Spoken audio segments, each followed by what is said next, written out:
Cosmología medieval. Cuando hablamos de este periodo de tiempo de la cosmología y de la filosofía medieval, hemos de situarla en el siglo III al siglo XIV después de Cristo. Es un periodo de tiempo bastante amplio y tiene una base clave y fundamental.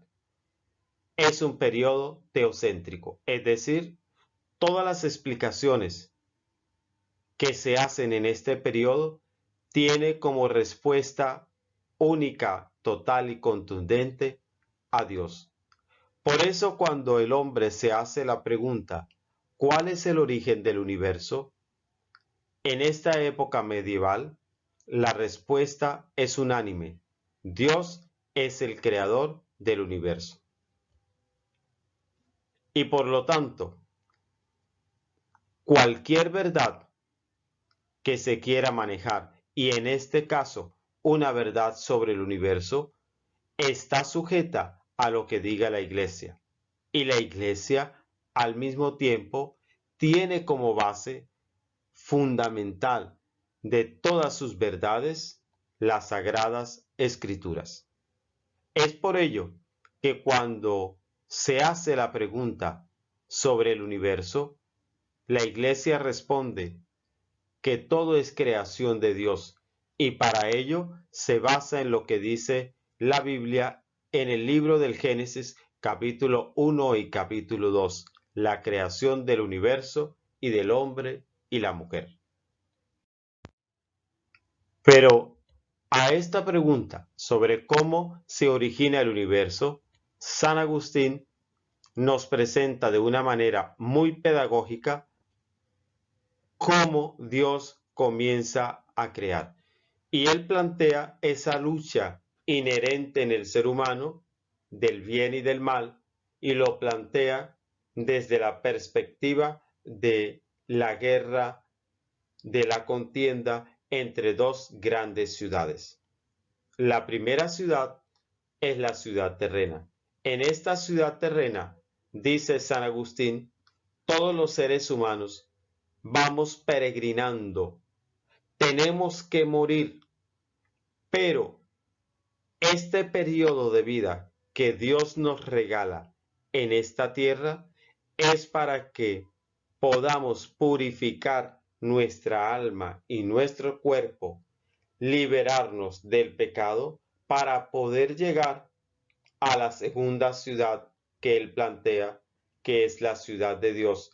Y en esta ciudad de Dios, que es la vida en plenitud, solo van a estar aquellos hombres y mujeres que durante su vida peregrina en la tierra lograron una perfección de vida y su alma se ha ganado la vida eterna y por lo tanto va a estar en esa vida perpetua con Dios.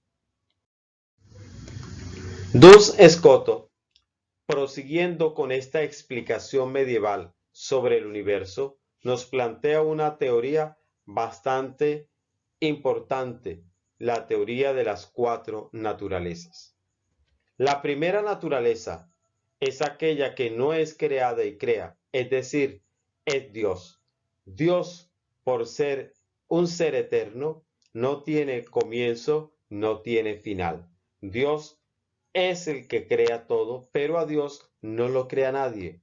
Por eso Él es el motor primero de todo lo que existe. La segunda naturaleza es aquella que es creada y crea. Y aquí nos presenta Scoto a Dios en su sabiduría.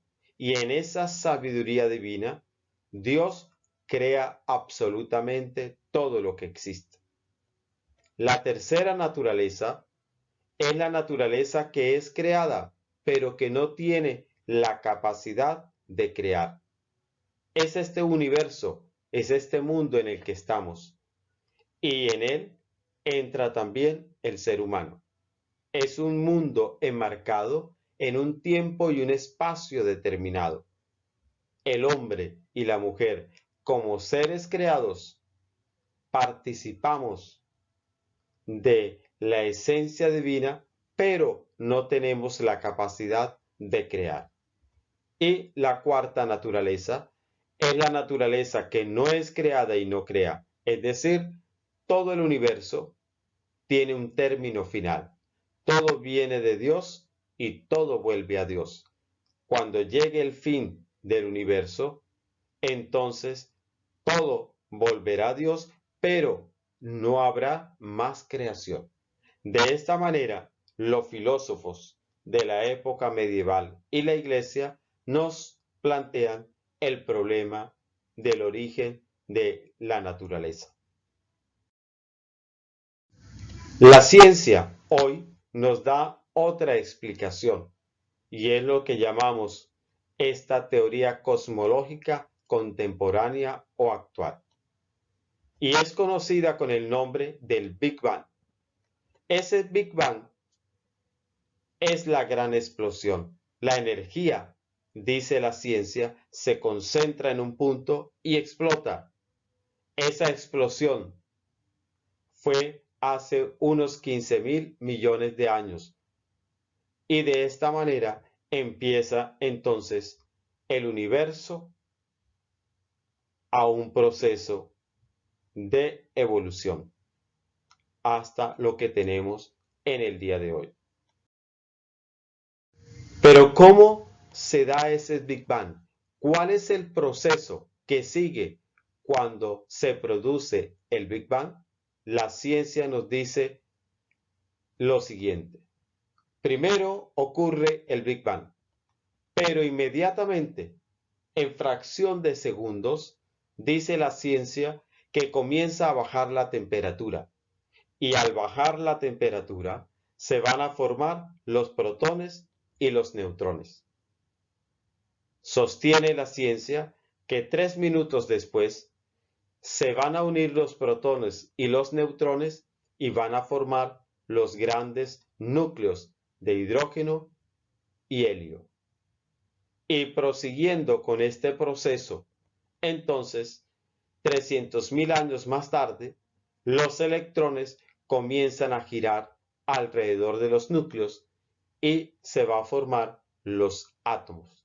Esta formación de los átomos es lo que va a permitir que 1.000 millones de años después, con el problema de la gravedad, se empieza a reunir toda la materia y se empiezan a conformar las galaxias. Y 15.000 millones de años después, tenemos este universo en constante expansión como lo analizamos y lo vemos hoy. De esta manera, la ciencia nos explica cómo surge el universo.